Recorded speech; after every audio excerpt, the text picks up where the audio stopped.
Breaking right now. Prince William has just blindsided Keir Starmer in a move no one inside Westminster saw coming.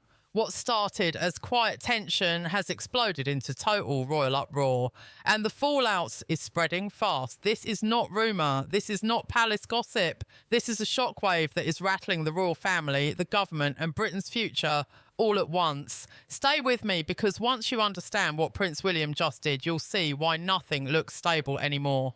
Here's what's unfolding. Behind palace walls, frustration has been building for months, but today it burst into the open in a way that stunned even senior aides. Prince William has reportedly taken a firm, unmistakable stand against Keir Starmer's government, and this time there's no hiding it behind polite smiles or carefully worded statements. Sources close to Kensington Palace say William delivered a message so direct that it left government officials scrambling and senior royals divided over what comes next. This wasn't symbolic, it wasn't subtle. It was a calculated move designed to send a message to Starmer personally and to the entire political class watching. According to multiple insiders, the trigger was Starmer's latest push to accelerate reforms affecting royal funding, public roles and oversight. Ministers framed it as modernisation. The palace saw something else entirely: an erosion of independence, a steady tightening of political control over an institution that survives precisely because it stays above politics. William, normally cautious to a fault, reportedly reached a breaking point. One aide described the mood as controlled anger, saying the prince believes the line has now been crossed in a way that threatens the future crown, not just the present monarchy. What makes this moment explosive is how public it's become. William's response wasn't buried in backroom negotiations. It landed loudly, triggering immediate reaction across the royal household. Senior royals were caught off guard. Some were furious at the government, others were deeply anxious about what this means for royal neutrality. Private calls flew back and forth between palaces, advisors and constitutional experts as word spread that the Prince of Wales was no longer willing to quietly absorb pressure from Downing Street. Inside Number 10, the shock was just as intense. Officials reportedly did not expect resistance, let alone confrontation. Starmer's team had assumed the royals would grumble privately, then comply, as they always have. Instead, they were met with something far more dangerous politically: a future king signalling he is prepared to push back. One senior government source admitted this was the scenario everyone hoped would never happen. When the heir to the throne openly resists, the balance of Britain's unwritten system starts to wobble. The uproar didn't stop there. Within hours, senior members of the royal family were said to be holding urgent discussions about unity and strategy. Princess Anne, long known for her bluntness, is reportedly furious about proposed cuts affecting working royal. Others worry that if William steps forward alone, he becomes a lightning rod for political attacks. Yet there's growing agreement on one point: doing nothing may be even more dangerous. For the first time in years, the royal family is openly wrestling with whether silence is still an option. Public reaction has been swift and intense. Early indicators suggest strong support for William's stance, especially among voters already uneasy about Starmer's leadership. Social media is flooded with messages praising the prince for drawing a line and accusing the government of overreach. That surge of support is exactly what makes this moment so risky. The monarchy draws strength from public trust, but once it becomes entangled in political conflict, that same attention can turn volatile. And this is only the beginning. What happens next could escalate rapidly. If Starmer doubles down, he risks igniting a full-scale constitutional crisis. If he backs off, he faces rebellion inside his own party. And if William continues on this path, he walks a razor-thin line between protecting the crown and dragging it into politics. Every move now carries consequences that cannot be undone.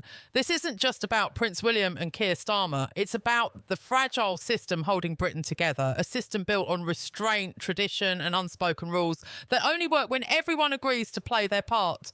Tonight, that agreement is cracking. And as the royal family reels from internal uproar and the government scrambles for control, one thing is clear: Britain has entered dangerous, uncharted territory, and the next decision could change everything. Now, the tension is spilling into territory Britain has always feared. Once conflict between the Crown and government becomes visible, it takes on a life of its own. And that's exactly what's happening. In the hours following William's stunning move, constitutional experts, former advisors, and political veterans began sounding alarms behind the scenes. Britain's system isn't protected by a single written rule book. It survives on restraint, mutual respect, and the assumption that no one will push too far. That assumption is now in serious doubt. William's decision has exposed how fragile that balance really is, and how quickly it can unravel when trust collapses. Sources say William believes he had no alternative. From his perspective, every quiet warning sent to Downing Street was ignored. Every private signal was brushed aside. What finally pushed him over the edge was the belief that delay would only allow deeper changes to become permanent. Once Parliament gains tighter control over royal finances, public roles and speech, there's no easy path back. Advisors close to the Prince describe his mindset as defensive, not aggressive. He sees himself as protecting the institution he will one day inherit, even if that means absorbing political fire now. But intentions matter less than consequences, and the consequences are already spiralling. Inside the royal family, emotions are raw. Some fear William has broken a taboo that can never be restored. Others quietly admit they share his concerns but dread the optics of open confrontation. The Queen Consort and senior household officials are reportedly urging caution, warning that public sympathy can evaporate if the monarchy appears to bully an elected government. Yet there's growing resentment that the palace is expected to remain silent while its foundations are steadily chipped away. That internal divide has turned the royal household into a pressure cooker, with every conversation shadowed by the same question: if not now, then when? Meanwhile, Downing Street is facing a crisis of its own making. Starmer's leadership team is split between damage control and defiance. Some advisors are pushing for immediate talks with Kensington Palace, even a temporary pause on reforms to cool tensions. Others argue that retreat would be politically fatal, making the government look weak in the face of unelected power. Starmer himself is said to be deeply frustrated, believing his intentions are being deliberately mischaracterised. But frustration doesn't change reality. He is now locked in a confrontation he didn't prepare for and cannot easily escape. The political fallout is accelerating fast. Opposition figures are seizing the moment, framing the clash as proof that Labour cannot be trusted with Britain's institutions. Even moderate voters who may support reform in principle are uneasy with the speed and tone of the government's approach. Polling experts warn that once voters perceive chaos at the top, confidence collapses quickly. And nothing screams chaos louder than a future king and a sitting prime minister pulling in opposite directions.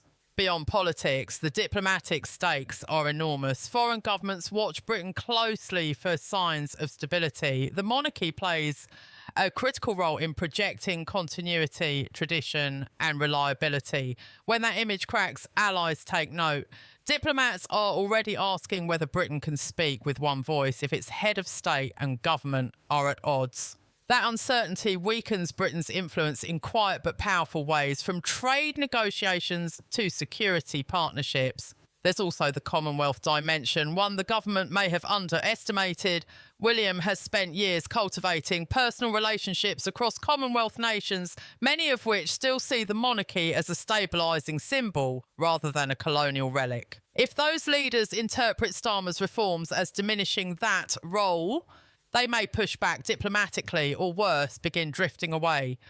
Losing Commonwealth trust would be a strategic blow Britain can ill afford, especially at a time of global instability. Financial consequences are looming too. Royal events, tours and ceremonies aren't just tradition, they're economic engines.